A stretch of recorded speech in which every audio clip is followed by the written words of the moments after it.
Buenas tardes, doctora y compañeras. Ujú. Bien, vamos a comenzar a compartir. Por ayer nos habíamos quedado en la parte de la síntesis digamos que de las moléculas pues un poquito más sencillitas, en el caso de las pirimidinas.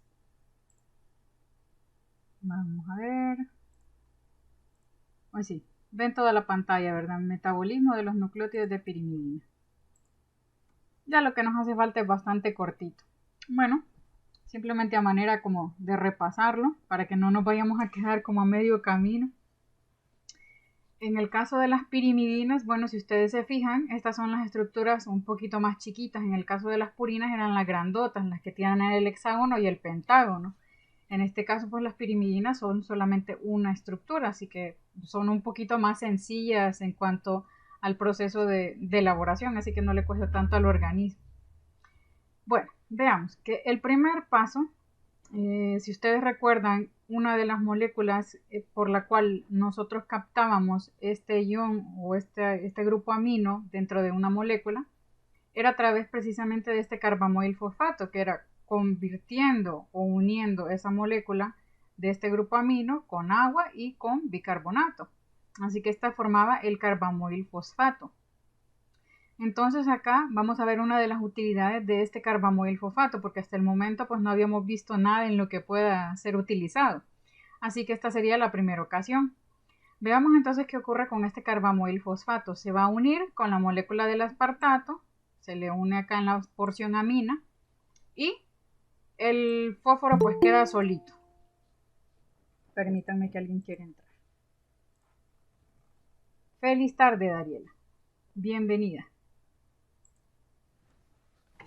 Bueno, veamos entonces, la primera enzima que teníamos acá, solamente como recapitulación, carbamyl fosfato sintetasa. Y en el caso de la que combinaba el...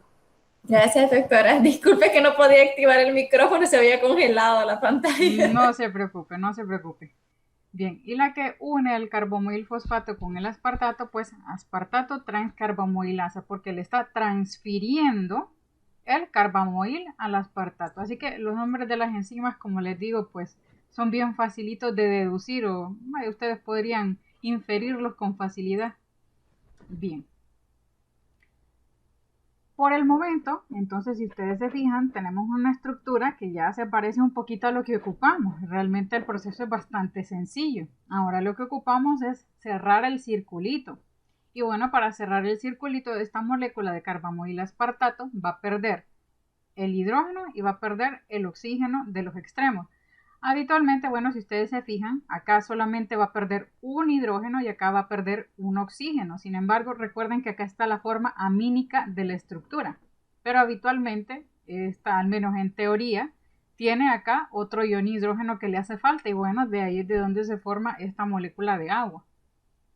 Pero recuerden que habitualmente, pues en condiciones intracelulares, las cositas estas moléculas se encuentran en forma iónica, al menos las que son de tipo amino. Si ustedes se fijan, son compuestos nitrogenados, así que habitualmente se van a encontrar en forma iónica. Bien, la enzima dihidroorotasa. La molécula que nos queda resultando es el dihidroorotato. Vean que esta molécula ya está básicamente cerradita. Lo único que hace falta en esta molécula es que gane un doble enlace en esta posición. Y para hacer un doble enlace, pues va a perder estas moléculas de hidrógeno. En esta ocasión, la que se va a llevar estos iones de hidrógeno va a ser la coenzima Q. La coenzima Q se va a llevar estos iones de hidrógeno. Bien, vean ustedes que entonces ya nos quedó la molécula totalmente cerradita. Bueno, acá la enzima, la dihidroorotato deshidrogenasa. En última instancia nos queda ya el orotato, que esta va a ser, digamos, como el precursor de las demás pirimidinas que tenemos en el organismo. Bien, vamos a comenzar a observar. Si ustedes se recuerdan, el fosforribosil pirofosfato, que decíamos que era un poquito más sencillo, pues abreviarlo de esta manera, no era otra cosa más que una ribosa fosfatada con otras dos moléculas de fosfato. En esta ocasión, la molécula, si ustedes se fijan, acá acaba de perder los dos iones de fosfato, así que solamente nos quedó una ribosa fosfato. Así que esta ribosa fosfato se va a unir a nuestra molécula de orotato. En este estaba bastante sencillito. La enzima, pues en lo particular se llama orotato fosforribosil transferasa, porque se le está transfiriendo una fosforibosa, o sea, una ribosa unida a un fosfato. ¿Y a quién se lo están transfiriendo? Al orotato. Bien. Entonces, si ustedes se fijan, el resultante acá sería la ribosa más el fosfato. ¿Por qué lo ponemos como ribosis como fosfato? Bueno, nos quedaría una estructura bastante grandecita. Así que no nos gustaría pues mucho el espacio, pero en resumen más o menos viene siendo esto. Vean entonces el último paso que tiene este proceso. Y acá resulta que si ustedes analizan la estructura, ustedes encuentran que acá se encuentra un grupo carboxílico. Este grupo carboxílico, habitualmente como se encuentra en forma iónica, pues ustedes se fijan que acá hace falta el hidrógeno que habitualmente debería ir en este grupo, al menos en teoría. Entonces va a perder este grupo carboxílico, pero solamente va a perder pues el carbono y las dos moléculas de oxígeno. Así que lo que va a expulsar es un dióxido de carbono. Y vean entonces que la molécula se va a llamar OMP descarboxilasa, porque esta molécula ahora se llama orotidina monofosfato, solamente tiene un fosfato. Vean entonces que esta ahora pasa a conocerse como uridina monofosfato. Para hacerles un poquito más sencilla la cuestión, esta no es otra cosa más que el mismo uracilo, pero combinado con la ribosa. Recuerden que cuando se encuentran unidos con su azúcar, se denominan como nucleósidos, mientras que cuando ya tienen el fosfato se denominan como nucleótidos. En este caso, si ustedes se fijan, la sola base nitrogenada debería llamarse uracilo, pero como está unida con las otras cositas, pues se llama uridina. Bien. Veamos entonces cómo surgen las demás cositas. Por el momento, veamos cómo es que va a terminar soltando al uracilo. Recordemos entonces que la sola base nitrogenada es el uracilo, pero acá en este momento ustedes se fijaron que acá tenía la ribosa y el fosfato. Así que lo que va a ocupar es perder pues esta ribosa y el fosfato para convertirse en última instancia pues en el uracilo que tenemos solito. Bien. Sin embargo, si ustedes se fijan, el proceso normalmente no ocurre en este sentido, sino que primero lo que ocurre es que la molécula comienza a ganar fosfato. La primera, UMP, porque esta molécula se llama UMP quinasa. ¿Por qué? Porque va a romper un enlace de un ATP para que se pueda ingresar una molécula de fosfato a la estructura. Así que esta molécula ya deja de llamarse uridina monofosfato, sino que pasa a ser una uridina difosfato. La misma estructura, pero con otro fosfato añadido. Bien. En el último caso, si ustedes se fijan, ahora nuestra uridina difosfato va a pasar a uridina trifosfato y otra vez el nucleótido que va a intervenir en esta reacción pues va a ser el ATP, el que va a generar la energía. Así que vean entonces que ahora se llama nucleósido difosfato quinasa. ¿Por qué? Porque aquí tenemos un nucleósido con dos fosfatos y quinasa pues porque va a romper a la otra molécula. En última instancia lo que tenemos es la uridina trifosfato. Si a cada una de estas cositas pues le quitáramos su molécula, ustedes pueden obtener a partir de esta molécula de uridina trifosfato, dependiendo del tipo de reacción, pueden obtener entonces la timina o directamente el uracilo. Sin embargo, vean ustedes que es el mismo precursor. En el caso pues de las diferencias entre el ADN y el ARN, sepan ustedes que la timina únicamente se va a incorporar a la cadena de ADN, mientras que al ARN únicamente se va a combinar con el uracilo. Y esto tiene una ventaja fisiológica para el organismo. ¿Por qué? Al ser, digamos, la timina un poquito más hidrófoba, le da un poco más de estabilidad al ADN. La otra cuestión que le favorece a la célula es que este uracilo a menudo, si ustedes se fijan, interviene en un montón de reacciones, así que sería fácilmente degradable y por lo tanto podrían ocurrir muchos errores a la hora de incorporar el uracilo al ADN. Así que al organismo pues le conviene tener algo un poquito más controladito, algo que se porte mejor, ¿verdad? Algo que no se degrade tanto. Así que por eso el organismo pues prefiere la timina para la base nitrogenada del ADN. Bien, veamos entonces cómo se obtienen estas moléculas. La primera que tenemos acá, bueno, recordemos que esto lo vamos a obtener a partir de la uridina trifosfato. Vean ustedes qué es lo que va a ocurrir entonces. Esta misma molécula va a aparecer acá, la glutamina. Recuerden que esta molécula es glutamina, la que queda glutamato con con el adicional grupo amino se llama glutamina. Vean entonces que esta glutamina va a servir como un donador nuevamente, así que esta se va a incorporar en esta zona de acá. El oxígeno que estaba pues pasa a componer al grupo fosfato que se libera de la energía brindada por el ATP y el glutamato pues va a quedar acá solito. Vean entonces que ya tenemos la citidina trifosfato, estaba bien facilito convertirla y esta citidina pues no es otra cosa más que la citosina si ustedes le quitaran la ribosa y los tres fosfatos. La molécula esta como tal, desde acá hacia arriba pues sería la citosina. Bien, en el caso pues la enzima CTP sintetasa. Sintetasa, ¿por qué? Porque rompe una molécula de ATP para realizar el proceso de síntesis. Bien, por el momento entonces ya nos dimos cuenta más o menos cómo formamos estas moléculas anteriores. Y vean entonces el primer paso. Si ustedes quieren degradarlos, pues la vía de conversión es bastante sencilla.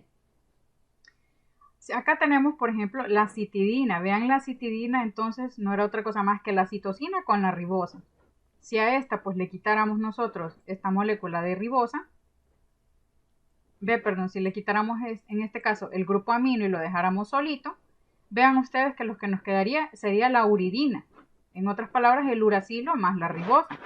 Así que si esta molécula pierde la ribosa a través de la interferencia pues de un grupo de fosfato que se va a llevar a la ribosa, nos queda esta moleculita pues acá solita, la ribosa 1-fosfato. En este caso ya nos queda el uracilo solito. Vean ustedes, ocupó convertirlo para luego degradarlo para poder convertirlo únicamente en el uracilo solito. Si se fijan, el proceso de síntesis nunca estructura la molécula directamente, sino que tienen que haber muchos pasos intermedios.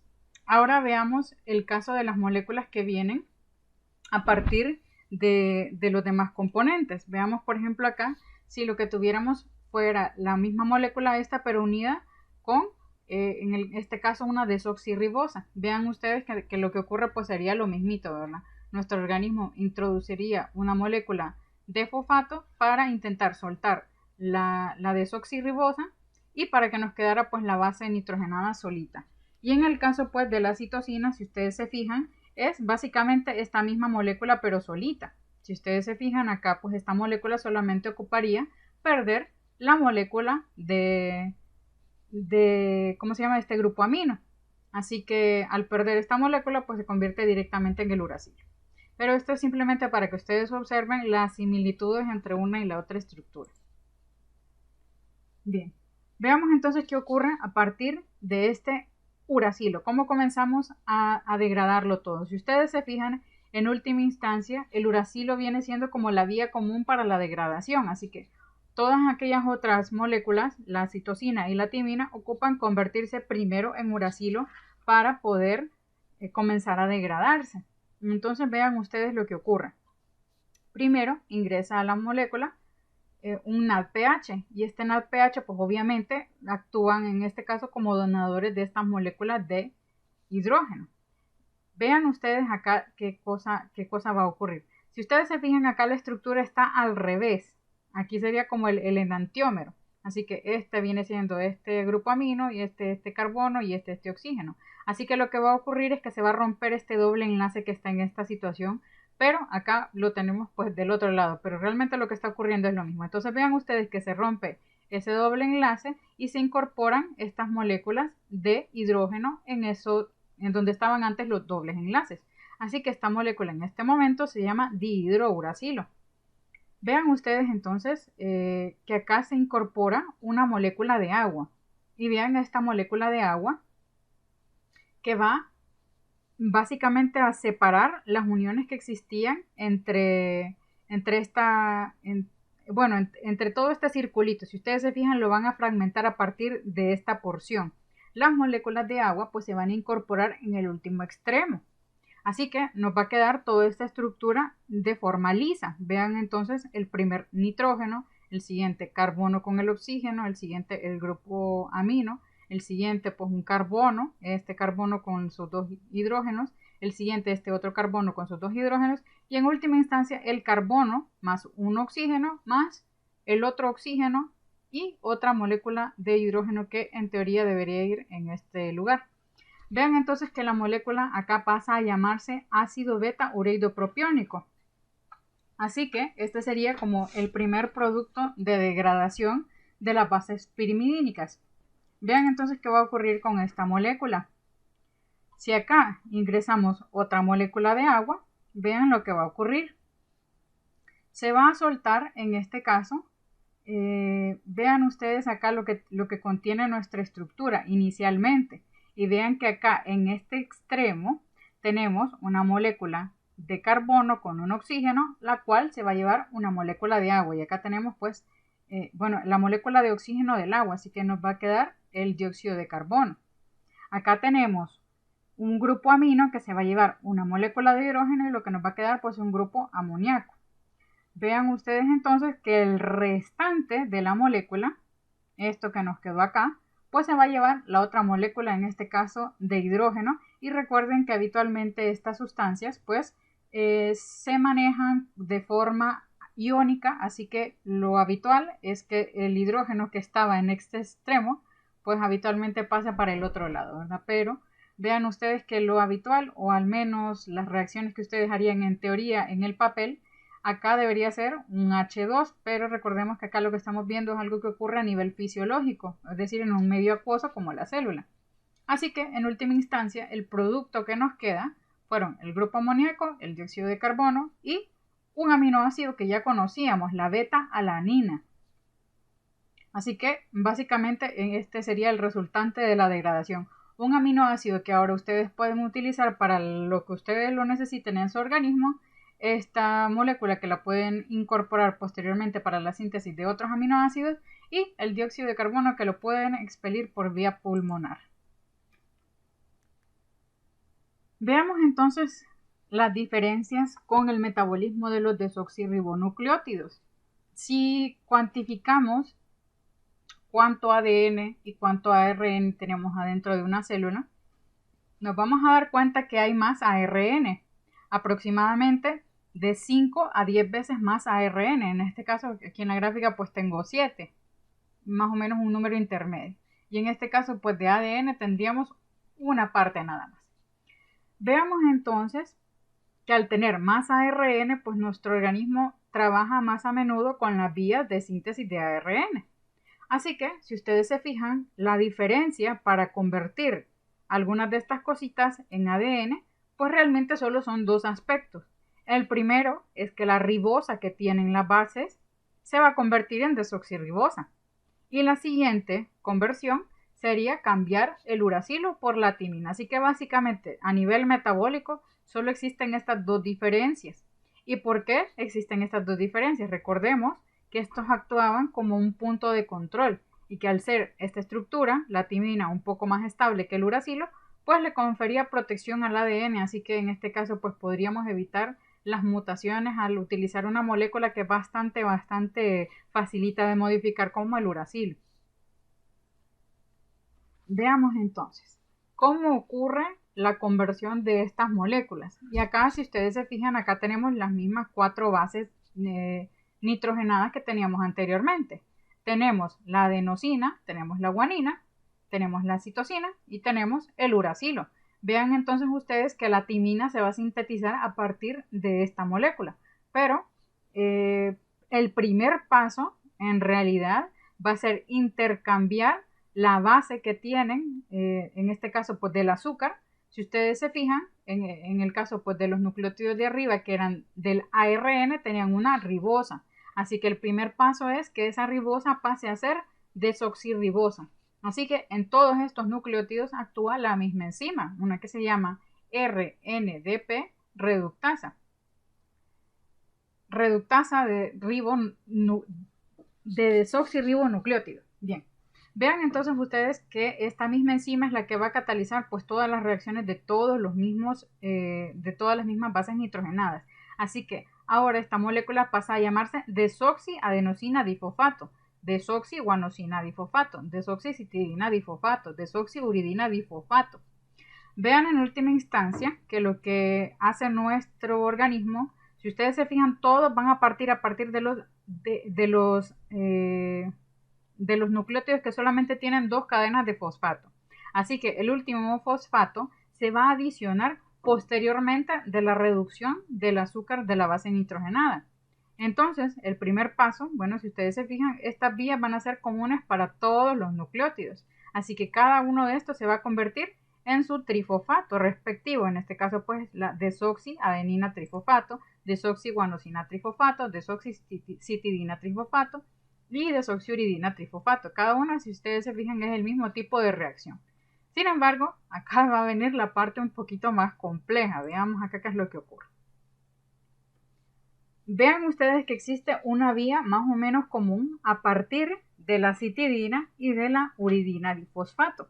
Si ustedes se recuerdan, estas eran las bases pirimidínicas, porque estas actuaban como precursores para la timina. Vean entonces qué largo es el proceso para convertir entonces una molécula en la timina. Veamos entonces qué es lo que va a ocurrir acá. Primero, si ustedes se recuerdan, en la porción anterior, nuestro primer nucleótido se reducía, así que ahora era un desoxirribonucleótido. Posteriormente, esta molécula, vean ustedes que llegó a un punto de degradación. Si en este caso esta molécula perdiera uno de estos fosfatos, pues pasa a llamarse desoxicitidina monofosfato. Cuando se convierte en monofosfato, no actúa directamente como el precursor anterior, que lo estábamos viendo como trifosfato. Si queda como monofosfato, pasa una vía para convertirse en timina. Así que en última instancia la timina ustedes la pueden obtener a partir de la citidina o a partir del uracilo. Vean entonces qué es lo que va a ocurrir. Y veamos un poquito la vía en común hasta que llegamos a esta molécula. En el caso del uracilo, en este caso aquí tenemos un uracilo difosfato. Vean entonces que el primer paso, como siempre, era cambiar la base ribosa por una desoxirribosa. Y acá esta molécula pues iba a ganar una molécula de ATP para que le donara pues el grupo fosfato. Así que nos quedaba como uridina trifosfato. Si esta molécula la degradamos y le quitamos esos 2 fosfatos que tenía y nos queda como monofosfato, al igual que la anterior, estas moléculas, si ustedes recuerdan, la única diferencia entre la citosina y el uracilo era un grupo amino, así que nuestra molécula de citosina pues va a perder este grupo amino con la inferencia de una molécula de agua. Así que en última instancia, la vía en común nos deriva en un desoxiuracilo monofosfato o desoxiuridina monofosfato, que sería la misma cosa. Vean entonces ustedes que a partir de esta molécula se van a comenzar a incorporar otras cosas a la reacción. Acá volvemos a tener la intervención del tetrahidrofolato, es lo que tenemos como THF, o sea, del ácido fólico. Y vean ustedes que esta molécula va a actuar como un donador de este grupo. Y vean entonces que nos va a cambiar un poquito la base al pasarle pues ese grupo metilo que tenía la timina. Vean entonces que ese va a ser el donador de ese grupo metilo. Entonces nuestra molécula pasa de dejar de ser la uridina a convertirse en la timina. Así que para convertir en la timina, vieron ustedes que el proceso era sumamente larguísimo. No podíamos convertirla directamente, sino que ocupábamos primero convertirlo en uracilo, hacerlo un ribonucleótido y posteriormente comenzar a degradarlo. Si ustedes se fijan, este proceso es bastante largo y tiene muchos bloqueos para evitar precisamente que la timina pues llegue con alteraciones al ADN. Así que son como puntos de control. Y bueno, una vez que ya tenemos la timina monofosfato, es facilito, solamente le vamos cediendo pues un grupo fosfato a cada molécula. Así que en última instancia tenemos una molécula pues desoxitimina trifosfato. Bien, así que ya tenemos todas las bases completitas. Y aquí simplemente para recordar que la vía para la timina pues obviamente es mucho más larga. Vean entonces cómo ocurre este proceso de conversión de la base, en este caso de nuestra ribosa, que aquí era lo que teníamos en el ARN, cómo convertimos esta ribosa en desoxirribosa. Bueno, facilito, solamente le quitamos uno de estos grupitos hidroxilo. Y obviamente en este proceso pues se va a liberar una molécula de agua. Y si ustedes se fijan, aquí esta reacción no es tan sencillita. Esta ribonucleótido reductasa, que era la molécula que teníamos anteriormente y la que decíamos que era una vía en común para todas las bases nitrogenadas del ADN, vean ustedes que esta enzima en particular actúa mediante un sistema doble, con una tiorredoxina, es decir, una molécula que utiliza azufre.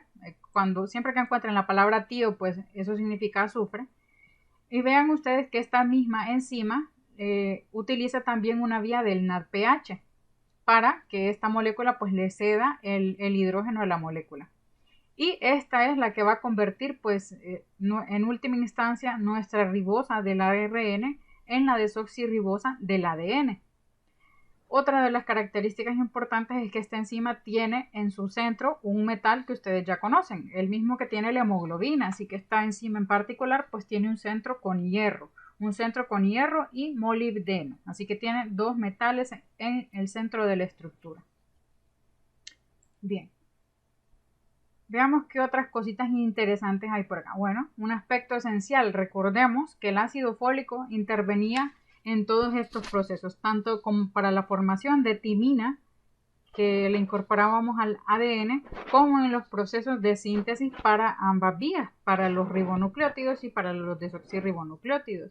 Así que, si ustedes se fijan, si ustedes tienen una deficiencia de ácido fólico, en general va a haber una merma de la síntesis de las bases nitrogenadas de su ADN, así que probablemente van a tener alguna alteración o algún problema de salud en cualquiera de todos sus órganos, porque todos sus órganos tienen ADN, así que podría haber alteraciones desde nerviosas hasta la piel, así que vean ustedes cuál es la importancia entonces del ácido fólico. Es indispensable, no podemos prescindir del ácido fólico, así que es necesario que lo consumamos pues en una cantidad adecuada como para que la síntesis de nuestro ADN y de nuestro ARN pues estén en las cantidades adecuadas y que no tengamos mutaciones, y por lo tanto vean ustedes que a menudo se dice que este ácido fólico podría actuar incluso como anticancerígeno. Bien, ¿por qué el uracilo entonces no se incorpora al ADN? Esto a manera de repaso. Veamos entonces que el primer aspecto es que el uracilo se degradaba en otros metabolitos, así que en general decimos que la estructura es bastante inestable. Así que esto podría conducir a que se alterara el código genético, que aparecieran mutaciones, cánceres, etc. Y bueno, la otra ventaja es que la timina, al ser hidrófoba por ese grupo metileno que tiene incorporado en su estructura, le da pues mayor estabilidad, así que le conviene más al ADN incorporar a la timina que al uracilo, aunque le cueste más trabajo metabólicamente. Bien, veamos algunas otras enzimas o algunas cositas interesantes que ocurren acá dentro del organismo. Y vean que es que habitualmente cada una de estas bases tiene una enzima quinasa específica para cada uno de los desoxirribonucleótidos. Y veamos entonces dónde se encuentra cada una de estas moléculas. En el caso, veamos que acá tenemos a la timidina quinasa, una timidina quinasa que se encuentra en el citosol. Tenemos otra desoxiguanosina quinasa que se encuentra en la mitocondria. Tenemos una desoxitidina quinasa que se encuentra en el citosol. Y vean ustedes que tenemos dos timidinas quinasas. La diferencia es que obviamente la otra está en la mitocondria. Vean entonces que si ustedes tienen el déficit de las enzimas que se encuentran a nivel mitocondrial, van a generar que ustedes tengan muchas alteraciones, sobre todo a nivel muscular y a nivel de su cerebro. Así que estas enfermedades son a menudo de carácter progresivo. Vean entonces qué otra importancia pueden tener estas moléculas, que son importantes para el estudio del cáncer y el tratamiento del VIH, porque, bueno, si ustedes se fijan, todos estos procesos eran sumamente necesarios para la síntesis de las cadenas de ARN y de ADN. Así que, si pudiéramos evitar que se reprodujera en las cadenas de ADN en el caso de un cáncer, podríamos frenar un cáncer. Y en el caso pues del VIH podríamos evitar que el VIH se continuara replicando. Eso sí, tendrían que ser muy dirigidos y nos podríamos imaginar que existen algunos efectos secundarios, sobre todo si vemos para qué cosas podrían ser útiles estas enzimas. Permítanme que alguien quiera ingresar. Bien. Feliz tarde, Cindy. Bien. Continuemos acá entonces con estas enzimas en particular. Entonces decíamos que estas eran importantes para el estudio del cáncer y del VIH y que si nosotros pudiéramos producir algún tipo de enzima que bloqueara en particular solamente la del cáncer o solamente la del virus, pues ustedes podrían librarse finalmente de esas enfermedades tan molestas. Bien, entonces a partir de ese concepto que acabamos de mencionar, se generaron estos análogos de nucleótidos. Cuando tenemos esta palabra análogo significa que tienen una estructura similar y por lo tanto el organismo las utiliza y las confunde habitualmente con lo que en forma habitual ingresa pues a la molécula. ¿Cuál es la diferencia o cuál sería la cuestión? Porque si le estamos metiendo lo mismo pues no tendrían un efecto terapéutico, pero al ser similares pero que sean inútiles significa que bloquean, en otras palabras, los procesos de síntesis. Entonces acá tenemos algunos tipos de medicamentos que son precisamente como los que mencionábamos anteriormente, destinados para el tratamiento del VIH y destinados para el tratamiento del cáncer. Veamos entonces algunas de las cositas acá interesantes. Acá tenemos uno de los primeros análogos de nucleótidos sintetizados. Bueno, acá tenemos el nombre químico y acá tenemos el nombre que le decimos en medicina, la acidobudina o AZT.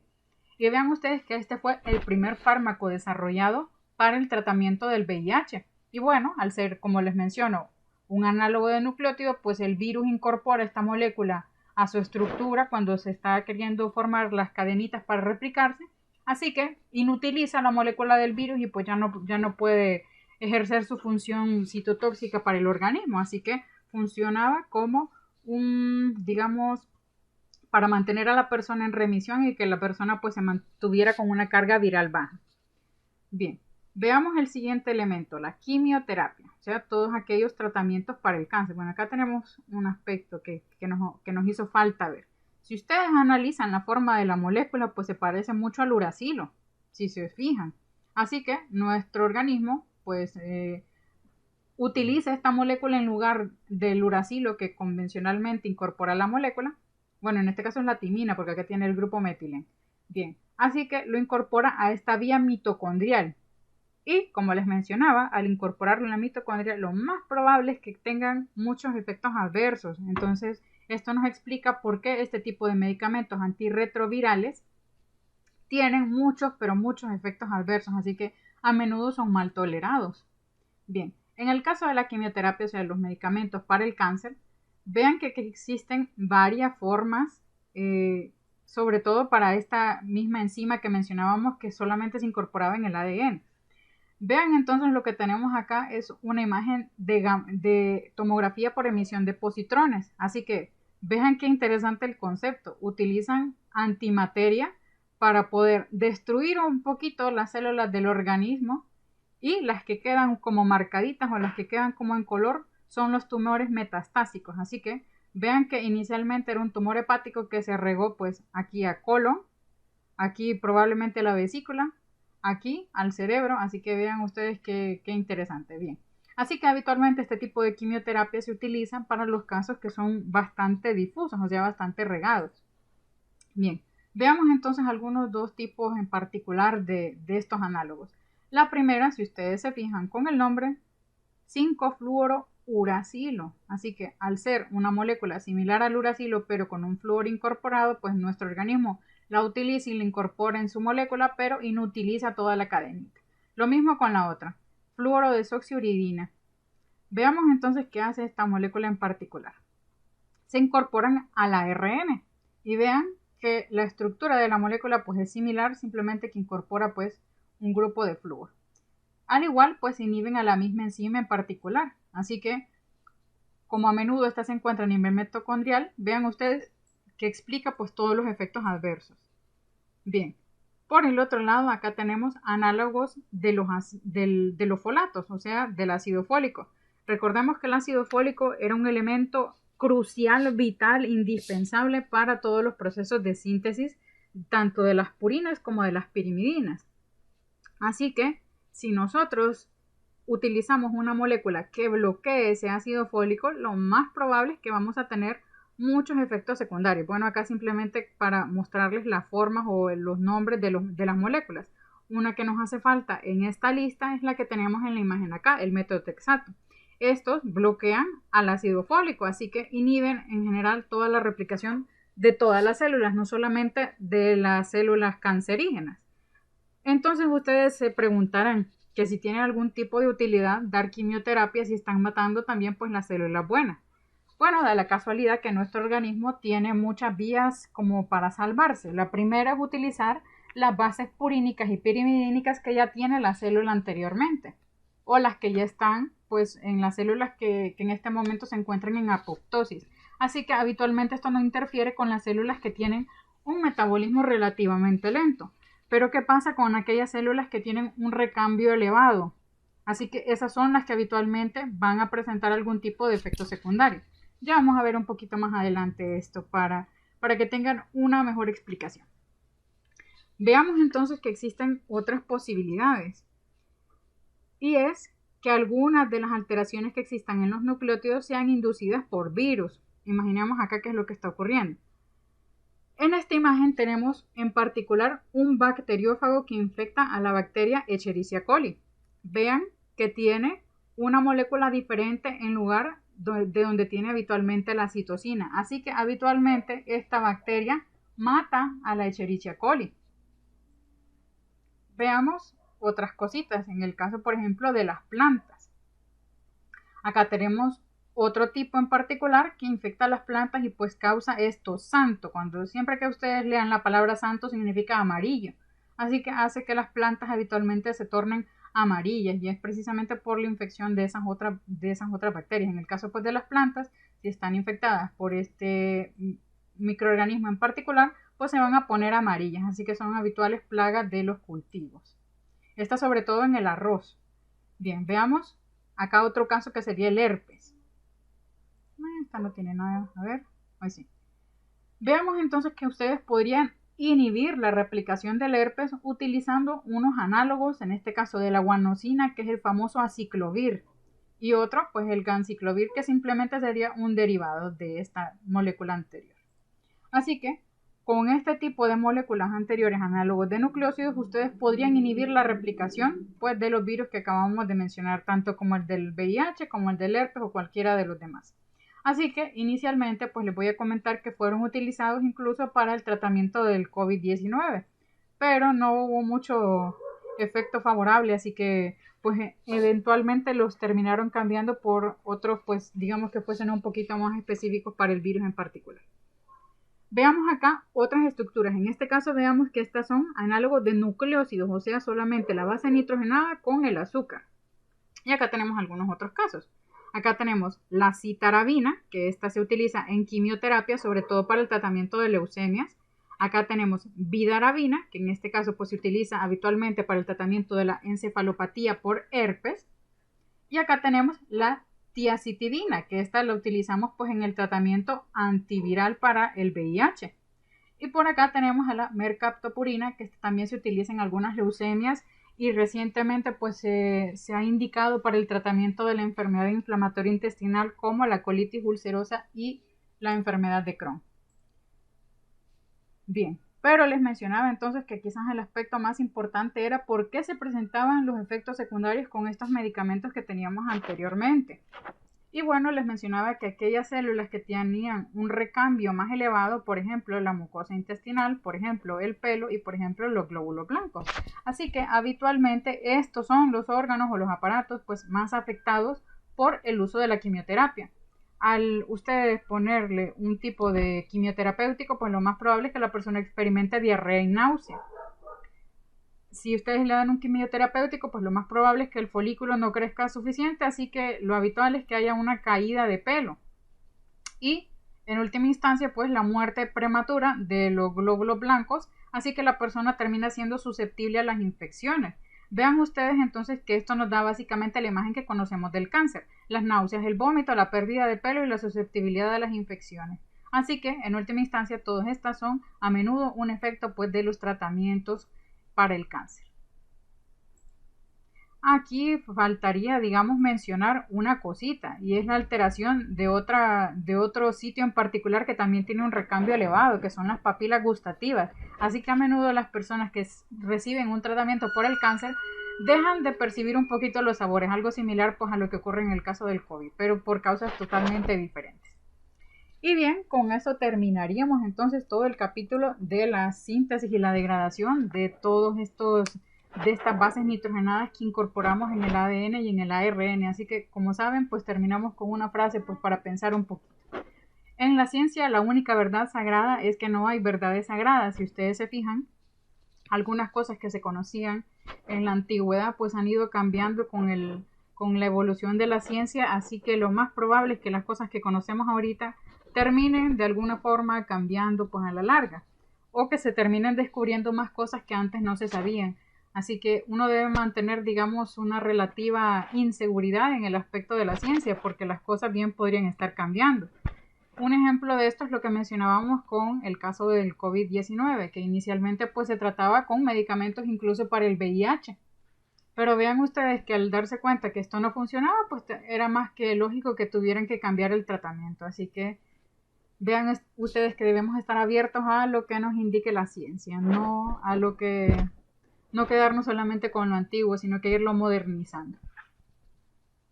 Así que por esto nos quedaríamos acá. No sé si tienen alguna pregunta, alguna duda, algo que no haya quedado muy claro.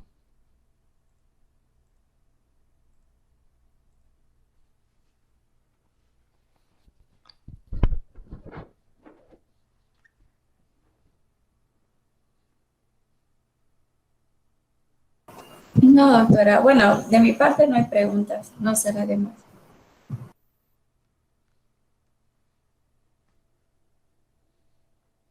Sí, Bueno, quedó claro realmente, doctor. bueno, me alegro.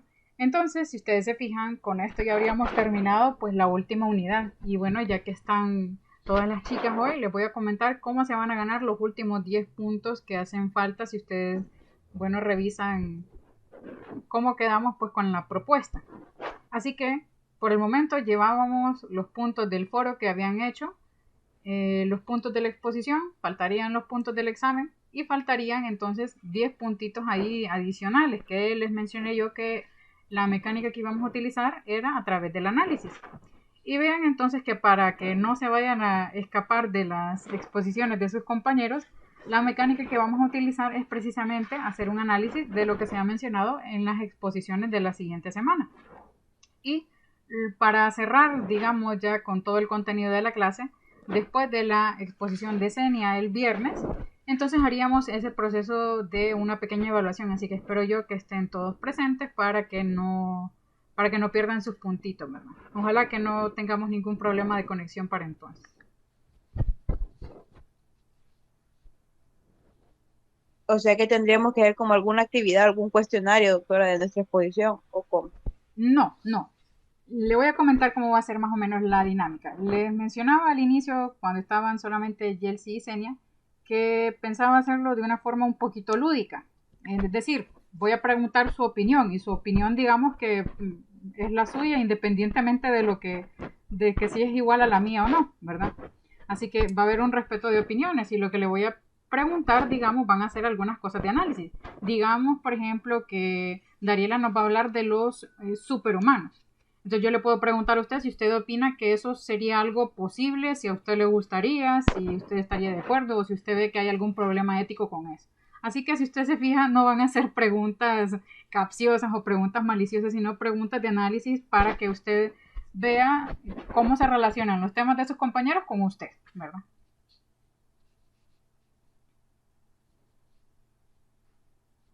Ok, yo creo que ahora sí entendí. Ah, bueno. Entendido, doctora. ¿Les parece la dinámica o no? Sí, a mí me parece bien. Bueno, entonces quedaríamos con eso y esa la haríamos después de la exposición de Senia y terminaríamos pues con todo el contenido ese mismo viernes, así que ya quedaríamos bastante libres. Así que mañana lo que haríamos pues es una actividad para repasar. Ok, doctor. Y el viernes, no, el lunes sería el examen, ¿verdad? Sí, el lunes, correcto, el lunes. Ok. Y comenzar con las exposiciones el martes. Ok. Bueno, perfecto. No sé si tienen alguna otra duda o nos vemos mañana. Nos vemos, doctor. Ah, Gracias. bueno, perfecto. Feliz tarde. Hasta mañana. Feliz tarde, feliz tarde.